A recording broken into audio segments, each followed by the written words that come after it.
Bulletin की शुरुआत करेंगे। उत्तराखंड के कई जिलों में भारी बारिश का अलर्ट जारी किया गया है। 3 पर्वतीय जनपदों में भारी बारिश की संभावना जताई गई है। तो चमोली, पौड़ी और बागेश्वर में भी भारी बारिश का अलर्ट जारी किया गया है। मौसम विभाग ने लोगों से एहतियात बरतने की अपील की है। प्रदेश में मौसम ने करवट बदलते हुए फिर से राज्य के कई क्षेत्रों में बारिश होने के संकेत दिए हैं। खासतौर पर पर्वतीय जनपदों में मौसम विभाग ने बारिश को लेकर अलर्ट जारी किया है। प्रदेश के 3 पर्वतीय जनपदों में भारी बारिश की संभावना व्यक्त की गई है। इसमें चमोली, पौड़ी और बागेश्वर जिला शामिल है। तो इन तीनों ही जिलों में मौसम विभाग ने येलो अलर्ट भी जारी कर दिया है। मौसम विभाग के अनुमान के अनुसार ये तीनों ही जिले बारिश से प्रभावित रहेंगे और इन जिलों में कई क्षेत्रों में भारी बारिश भी देखने को मिलेगी। खास तौर पर बागेश्वर और चमोली जिले में विशेष एहतियात बरतने की जरूरत है। यात्रा को देखते हुए चमोली जिले में जिला प्रशासन को अलर्ट मोड पर रखा गया है। राज्य में इन 3 जिलों में भारी बारिश पहले भी देखी जाती रही है। ऐसे में एक बार फिर मौसम विभाग ने मौसम की करवट बदलने के साथ ही इन दोनों जिलों के साथ पौड़ी जिले में भी भारी बारिश का अनुमान लगाया है। खबर पर ज्यादा जानकारी के साथ हमारे सहयोगी संजय पुंडीर हमारे साथ जुड़ गए हैं। संजय, क्या कुछ निकलकर सामने आ रहा है? मौसम विभाग की तरफ से लगातार कई जिलों को लेकर भारी बारिश का अलर्ट जारी किया गया है और स्थितियां जो हैं वो एक बार फिर से गंभीर बनती हुई दिखाई पड़ रही हैं। देखिए साहिल, उत्तराखंड के पहाड़ से लेकर मैदान तक तो बारिश का दौर जारी है। ऐसे में आम जीवन पूरी तरह प्रभावित हो रहा है। हालांकि समय समय पर जो मौसम विभाग है लोगों को अलर्ट कर रहा है, क्योंकि पहाड़ों के हालात ज्यादा खराब है। बीते दिनों हमने देखा है कि लगातार हो रही बारिश के कारण जो पहाड़ों के मार्ग है वो पूरी तरह बंद हो गए थे। समय समय पर जिनको खोला जा रहा था, लेकिन अभी अगर मौसम विभाग की माने तो आने वाले दिन इस तरह के ही रहने वाले हैं, जिसमें लोगों को जागरूक रहने की जरूरत है। पहाड़ों में हो रही बारिश के कारण अब तो मैदानी जिलों में है वो भी कहीं ना कहीं बाढ़ का खतरा बना हुआ है। अगर गंगा नदी के आसपास के क्षेत्र की बात की जाए तो यहाँ पर भी लगातार अलर्ट मोड पर रखा गया हुआ है। जिला अधिकारी ने तमाम जो आपदा राहत टीमें हैं उनको अलर्ट मोड पर रखा है। साथ ही जो बाढ़ प्रभावित क्षेत्र है वहां पर भी समय समय पर अपनी नजर बनाए हुए हैं। ऐसे में लोगों को जागरूक रहने की जरूरत है, क्योंकि हमने देखा है कि हल्की ही बारिश में बाढ़ जैसे हालात हो जाते हैं। जो सड़कें हैं वो पूरी तरह टूट जाती है, जिससे आवाजाही में काफी दिक्कतों हो जाती है। हालांकि लगातार हो रही बारिश के चलते व्यापारी वर्ग के लोगों का भी कामकाज ठप हो गया है, क्योंकि लगातार जब बारिश होती है तो लोग घरों से बाहर कम निकलते हैं। ऐसे में उनके कामकाज पर पूरी तरह प्रभाव पड़ता है। अगर आने वाले दिनों की बात की जाए तो लगातार मौसम विभाग का यही कहना है कि 2 से 3 दिनों तक कई जनपदों के लिए येलो और ऑरेंज अलर्ट जारी किया गया है, जिसमें देहरादून, उत्तरकाशी, अल्मोड़ा तमाम ऐसे जनपद है जहां पर भारी बारिश की आशंका भी जताई जा रही है। शायद बिल्कुल संजय, और जिस तरीके से मौसम विभाग ने ये अलर्ट जारी किया है उसको देखते हुए तो यही प्रतीत हो रहा है कि आने वाले कई दिनों तक अभी बारिश से लोगों को राहत नहीं मिलेगी, क्योंकि स्थितियां काफ़ी गंभीर हैं। कई जगहों पर जल भराव की समस्याओं से लोगों को दो चार होना पड़ रहा है। कई जगहों पर लगातार हो रही बारिश की वजह से पहाड़ी इलाकों में भूस्खलन की जो खबरें हैं वो लगातार आ रही हैं। प्रशासन के लिए भी राहत बचाव कार्य करना काफ़ी मुश्किल भरा यहाँ पर होता हुआ नजर आ रहा है, क्योंकि लगातार बारिश हो रही है। अब ऐसे में लोगों को राहत मिलती हुई दिखाई नहीं पड़ रही है अभी संजय। अब देखिए, अगर पहाड़ी क्षेत्रों की बात की जाए तो वहां हल्की ही बारिश में भूस्खलन जैसे हालात हो जाते हैं, क्योंकि हमने बीते दिनों देखा है कि जिस तरह केदारनाथ जो पैदल मार्ग था वहां पर जो रास्ता था वो पूरी तरह बंद हो गया था, जिसमें यात्री भी फंस गए थे। हालांकि चारधाम यात्रा भी इन दिनों काफी प्रभावित हुई है, जिसको लेकर जो लोग हैं वो खासे नाराज भी है, क्योंकि हम देखते हैं कि जब चारधाम यात्रा होती है तो ऐसे में जो देश भर के कोने कोने से लोग आते हैं, श्रद्धालु आते हैं, वो पहाड़ों का रुख करते हैं और चारों धामों की यात्रा करते हैं। ऐसे में प्रशासन के सामने भी एक बड़ी चुनौती है, क्योंकि हम लगातार देख रहे हैं कि जहां जहां जो बाढ़ आई है, जहां जहां बाढ़ प्रभावित क्षेत्र है, उनका लगातार मुख्यमंत्री पुष्कर सिंह धामी दौरा कर रहे हैं और लोगों को ये भी कहा जा रहा है कि जो उनका नुकसान हुआ है उसका आकलन करके उन्हें मुआवजा देने की भी बात कही जा रही है। लेकिन अभी खतरा टला नहीं है। हम अपने दर्शकों को भी यही कहेंगे कि अगर आप उत्तराखंड आने का प्लान कर रहे हैं तो थोड़ा अवॉइड करें, थोड़ा सावधानी बरतें, क्योंकि जब पहाड़ों में बारिश हो जाती है तो लोगों को अपनी जान का खतरा बन जाता है। लोगों को सावधानी बरतने की जरूरत है, क्योंकि जो प्लेन के ड्राइवर होते हैं, जो गाड़ी चलाने वाले होते हैं, वो पहाड़ों में जाते हैं तो उन्हें अंदाजा नहीं होता है कि कहाँ का क्या रास्ता है। तो ऐसे में लोगों को सावधानी बरतने की जरूरत है, क्योंकि खतरा अभी टला नहीं है। शायद बिल्कुल संजय, और खतरा जो है वो लगातार बढ़ता हुआ यहाँ पर दिखाई पड़ रहा है, क्योंकि मौसम विभाग ने तो साफ तौर पर यह कह दिया है कि एक बार फिर से जो मानसून है वो यहाँ पर रफ्तार पकड़ता हुआ नजर आ रहा है।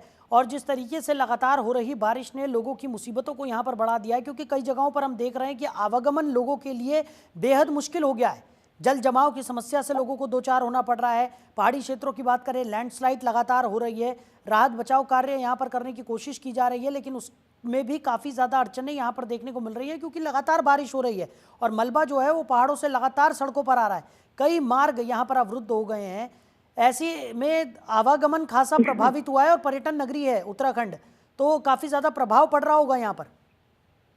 देखिए, लगातार अगर पहाड़ी क्षेत्रों की बात की जाए तो हमने लगातार देखा है कि पहाड़ों में जब बारिश होती है तो जो रास्ते होते हैं वो पूरी तरह बंद हो जाते हैं, क्योंकि बीते दिनों 100 से ज्यादा ऐसे मार्ग थे जो पूरी तरह बंद हो गए थे, जिनको समय समय पर खोला गया था। लेकिन प्रशासन की अगर माने तो प्रशासन का यही कहना है कि आपको सावधानी बरतनी होगी। आपको अगर सावधानी नहीं बरतोगे तो कहीं ना कहीं दिक्कतों का सामना करना पड़ सकता है। ऐसे में लोगों को भी कहा जा रहा है कि आप अगर पहाड़ जा रहे हैं तो पहाड़ों में यात्रा कर रहे हैं तो उससे कहीं ना कहीं आपको संभल कर रहने की जरूरत है, क्योंकि जब पहाड़ों में देखिए मार्ग होते हैं वो पूरी तरह अवरुद्ध हो जाते हैं और ज्यादातर दिक्कत तो उन लोगों को आती है जो कहीं ना कहीं पहाड़ों में रहते हैं, पहाड़ों के निवासी होते हैं।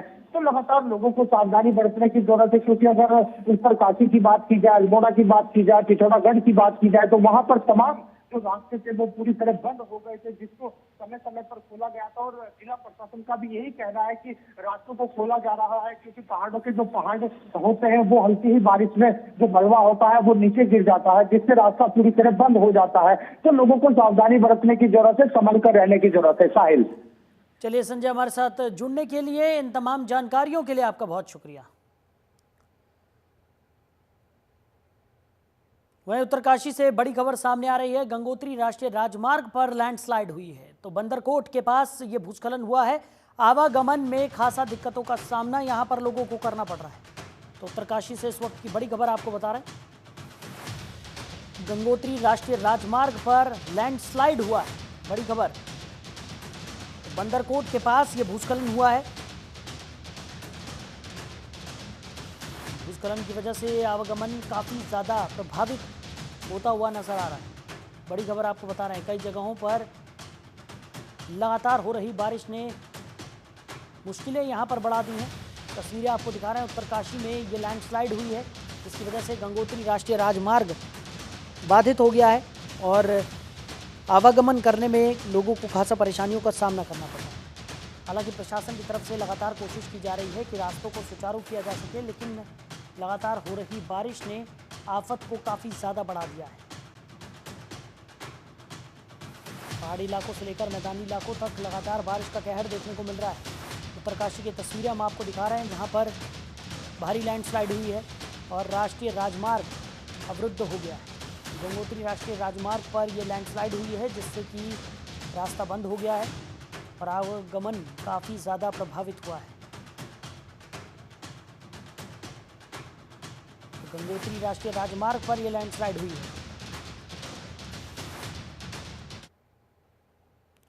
उधर हल्द्वानी में कुमाऊं कमिश्नर मुख्यमंत्री सचिव दीपक रावत ने जमरानी बांध परियोजना को लेकर अधिकारियों के साथ बैठक की। इस दौरान उन्होंने बताया कि लगभग 3700 करोड़ रुपए की जमरानी बांध योजना के पहले चरण का काम 15 सितंबर से शुरू हो जाएगा। उन्होंने कहा कि पहले चरण में प्रभावित लोगों को मुआवजा देना और उन्हें दूसरी जगह विस्थापित करने का काम शुरू होगा। साथ ही जमरानी बांध में प्रभावित होने वाले 6 गाँवों को शिफ्ट किया जाएगा और संबंधित क्षेत्र में पानी के डायवर्जन के लिए 2 टनल बनाई जाएंगी। इसके बाद बांध का निर्माण कार्य शुरू होगा। तो कुमाऊं कमिश्नर दीपक रावत ने बताया कि लगभग 5 साल में ये बांध बनकर तैयार होगा, जिसमें विद्युत उत्पादन से लेकर पेयजल और सिंचाई के लिए व्यवस्थाएं की जाएंगी।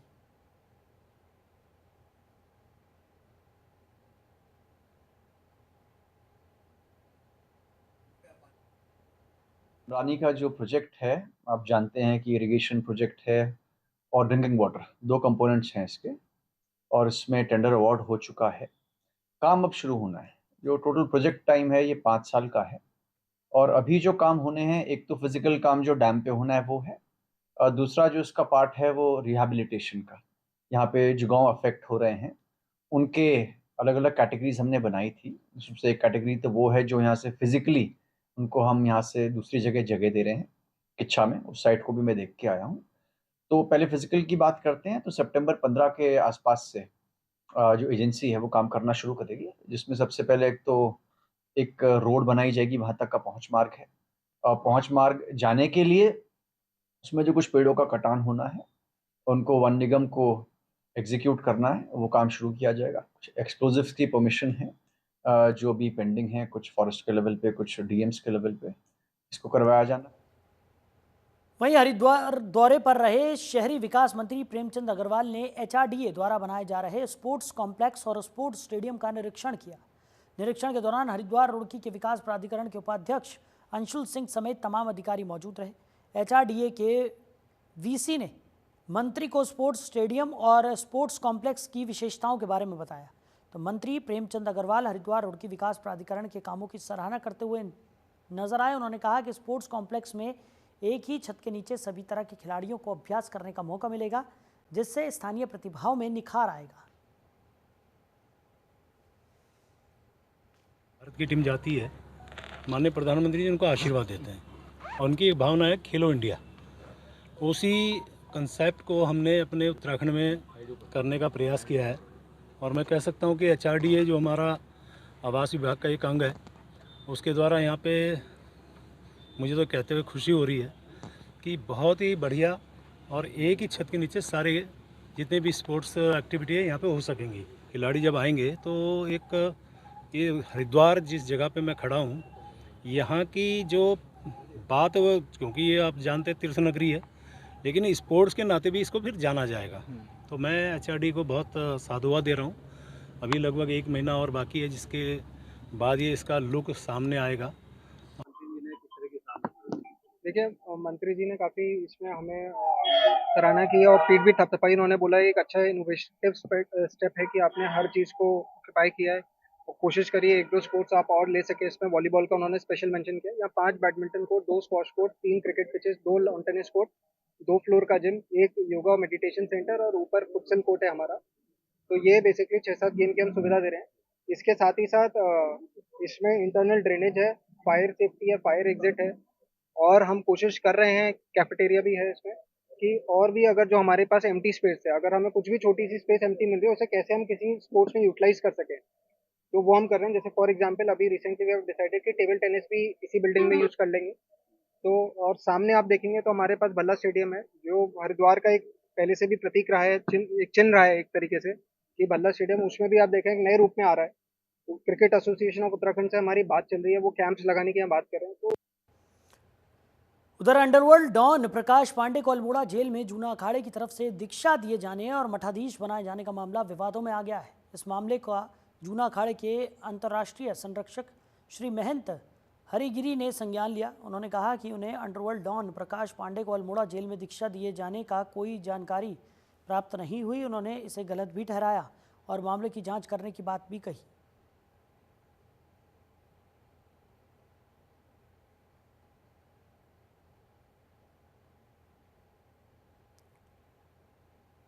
तो जूना अखाड़े ने ये जांच बिठाई है।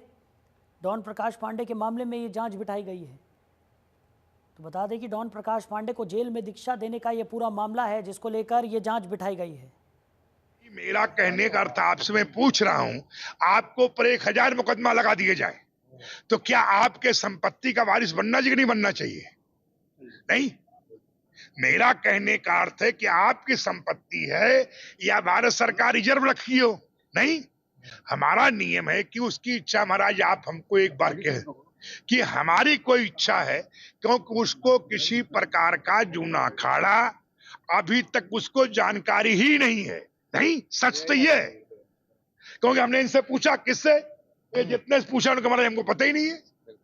तेरे को पता है भाई? ना जी, कोई जानकारी। ये दक्ष महादेव किस्म धरा के पूछो, इसको पता नहीं है। कोई जानकारी। किस तरह की जांच की बात कमेटी बनाई जाएगी, किस तरह जांच होगी गुरुजी, कितने समाज? ऐसा नियम है कि 52 में से 7 आदमी का समिति गठन किया जाएगा।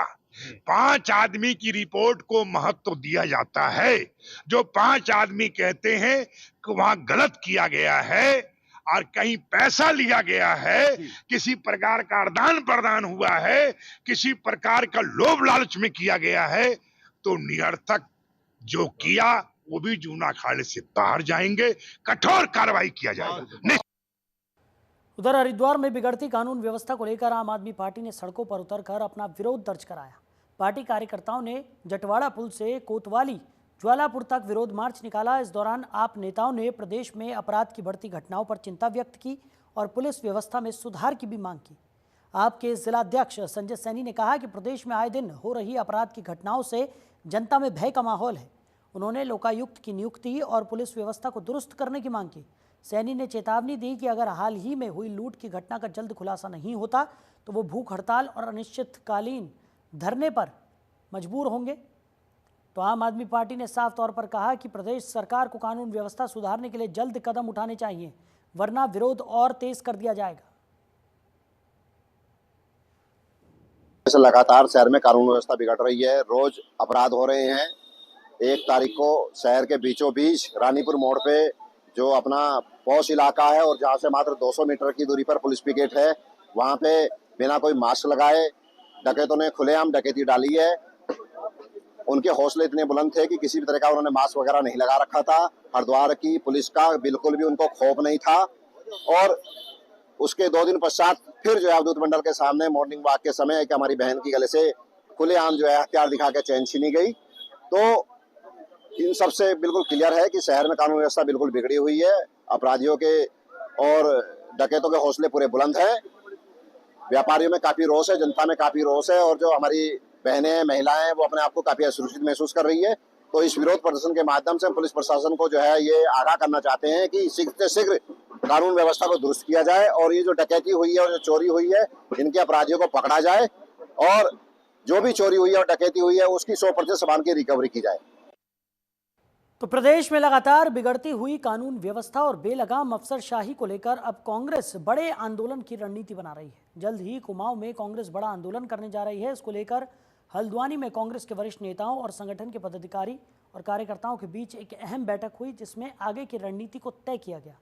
बता दें कि बैठक में पूर्व कैबिनेट मंत्री हरीश चंद्र दुर्गापाल, पूर्व विधायक रंजीत रावत समेत बड़ी संख्या में कांग्रेस के नेता मौजूद रहे। देखिए, आज नैनीताल जिला कांग्रेस कमेटी और महानगर कांग्रेस कमेटी द्वारा यहाँ पर बैठक आयोजित की गई थी, जिसमें हमारे सभी वरिष्ठ नेता उपस्थित थे। और जो यह 9 तारीख में जिलाधिकारी रुद्रपुर में कार्यालय में घेराव करने जा रहे हैं, धरना देने जा रहे हैं। कई विषय हैं, भ्रष्टाचार है, महिलाओं के साथ अत्याचार है, आपदा भी एक प्रमुख विषय है, आपदा को लेकर, और बिगड़ती हुई कानून व्यवस्था, ध्वस्त होती हुई कानून, बेलगाम अफसरशाही और जो हमारे स्थानीय मुद्दे हैं, स्थानीय मुद्दों को लेकर भी एक विशाल धरना प्रदर्शन जिलाधिकारी के कार्यालय में हम करेंगे। और ये लड़ाई हमारी यहीं पर खत्म नहीं होगी। ये धरना एक ये सरकार दिशा भ्रमित हो गई है और जो इसका काम है उस काम को ये कर नहीं रही है। लोगों की समस्याओं का निराकरण करना, विकास को आगे बढ़ाना, लोगों को रोजगार देना, महंगाई को कम करना, लोगों को स्वास्थ्य सुविधाएं देना, बच्चों को पढ़ने की सुविधा देना, उस काम को ये कर नहीं रही है। अब ये क्योंकि अधिकारी इनके खाली बैठे हैं, काम जब उनको कुछ देंगे नहीं तो उनको अब आरएसएस की कक्षाएं अटेंड करने के लिए कह रहे हैं। और उससे क्या होगा कि ये देश में और प्रदेश में धार्मिक उन्माद और ज़्यादा फैलाएंगे। इसलिए मैं कहना चाहूँगा ये दिशा भ्रमित सरकार है और ये लोगों का विश्वास खो चुकी है। क्योंकि जितने भी इनने वादे किए थे, चाहे वो 2 करोड़ लोगों को हर साल रोजगार देने के हों, बुलेट ट्रेन चलाने के हों, शॉर्ट स्मार्ट सिटी बनाने के हों, अच्छे दिन लाने के हों, 15 लाख खाते में डालने के हों, सीमा पर एक के बदले 100 सिर काटने के हों, चीन के साथ लाल आग में बात करने को हों। आगे बढ़ेंगे, रुक करेंगे अगली बड़ी खबर का। नैनीताल में गुलदार पकड़ा गया है। तो पिटारिया इलाके में ये गुलदार पकड़ा गया है। वन विभाग के पिंजरे में ये गुलदार कैद हो गया। तो नैनीताल से बड़ी खबर आपको बता रहे हैं, जहां पर गुलदार को पकड़ा गया है। पिटारिया इलाके में ये गुलदार पकड़ा गया है। बताया जा रहा है कि वन विभाग ने एक पिंजरा लगाया था और इस पिंजरे में ये गुलदार कैद हो गया है। बड़ी खबर आपको बता रहे हैं। तो नैनीताल में वन विभाग की टीम ने गुलदार को पकड़ लिया है। पिटारिया इलाके में ये गुलदार पकड़ा गया है। उधर चमोली के तलवाड़ी बाजार में नशा मुक्ति अभियान के तहत नुक्कड़ नाटक का आयोजन किया गया, जिसमें छात्र छात्राओं ने गीत संगीत और नाटक के माध्यम से लोगों को नशे के दुष्परिणामों की जानकारी दी। साथ ही लोगों को नशा मुक्ति अभियान में बढ़ चढ़कर हिस्सा लेने की अपील करते हुए जिले को नशा मुक्त बनाने का आग्रह किया गया। द हैशटैग बिलीवर फाउंडेशन की कंचन रावत द्वारा प्रशिक्षित छात्र छात्राओं द्वारा नुक्कड़ नाटक के माध्यम से लोगों को नशे के सेवन से होने वाले दुष्परिणामों की विस्तार से जानकारी दी गई। तो नाटक का शीर्षक नशे में जीवन या जीवन का नशा रखा गया था, जिसकी छात्र छात्राओं द्वारा सुंदर प्रस्तुतियां दी गई। हम पहाड़ियों के बारे में एक बहुत ही गलत कहावत प्रचलित है कि सूर्य अस्त तो पहाड़ी मस्त। तो एज अ पहाड़ी हमको भी इस बारे में बुरा लगता है। और जब बात हमारे युवा पीढ़ी की आती है तो वो रीढ़ की हड्डी है हमारे पूरे राज्य की नहीं पूरे देश की। तो उसी युवा पीढ़ी को नशे की राह से अलग करके उनके भविष्य की राह की ओर ले जाने के लिए हैशटैग बिलीवर फाउंडेशन की ओर से मैं कंचन रावत मंच पहाड़ी का आगाज़ किया है, जिसमें मैं हमारे यहाँ के सरकारी स्कूलों में ब्लॉक तराली के जो सरकारी स्कूल है इंटर कॉलेजेस, वहाँ पे मैं 14 दिन की वर्कशॉप फ्री देती हूँ और बच्चों को मैं नशा मुक्ति की राह पे ले जाने की कोशिश करती हूँ। तो मसूरी में लगातार हो रही मूसलाधार बारिश के बाद जहां जनजीवन अस्त व्यस्त हो गया है, वहीं कई सड़कें भी क्षतिग्रस्त हो चुकी हैं और अभी भी लगातार बारिश होने से कई जगहों पर भूस्खलन का खतरा बना हुआ है। विगत दिनों में पिक्चर पैलेस बस स्टैंड के पास से पुश्ते का एक बड़ा भाग टूटकर सड़क पर आ गया था, जिससे मार्ग बाधित हो गया था और यहाँ से लगातार पत्थर और मलबों का गिरने का सिलसिला जारी है, जिससे यहाँ एक होम स्टे को खतरा उत्पन्न हो गया है। पुश्ते का मलबा और पत्थर होम स्टे के ऊपर गिर रहे हैं, जिससे इसकी सीढ़ियाँ क्षतिग्रस्त हो गई हैं और कमरों में भी दरारें आ गई हैं।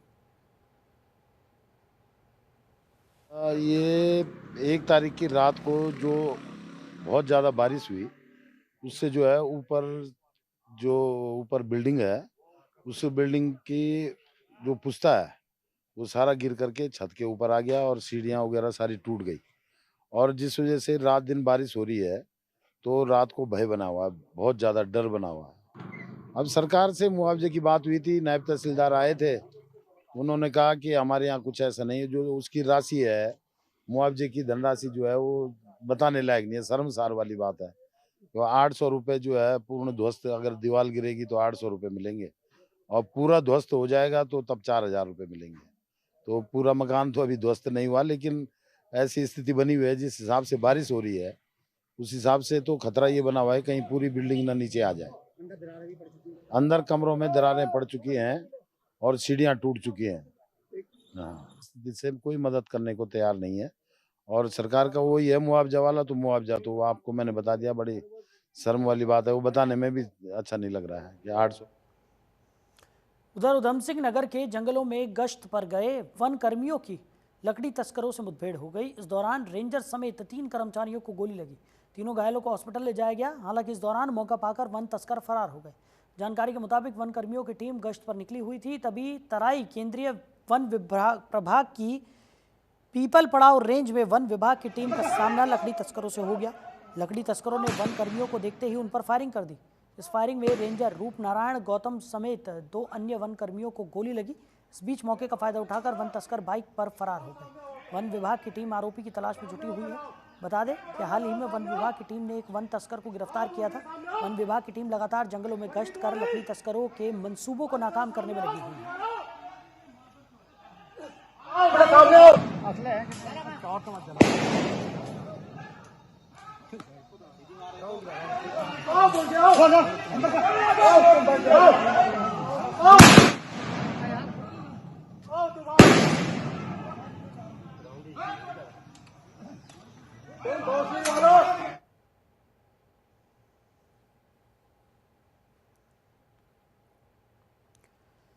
तो फिलहाल इस बुलेटिन में मेरे साथ इतना ही। आप बने रहिए और देखते रहिए जनतंत्र टीवी। नमस्कार।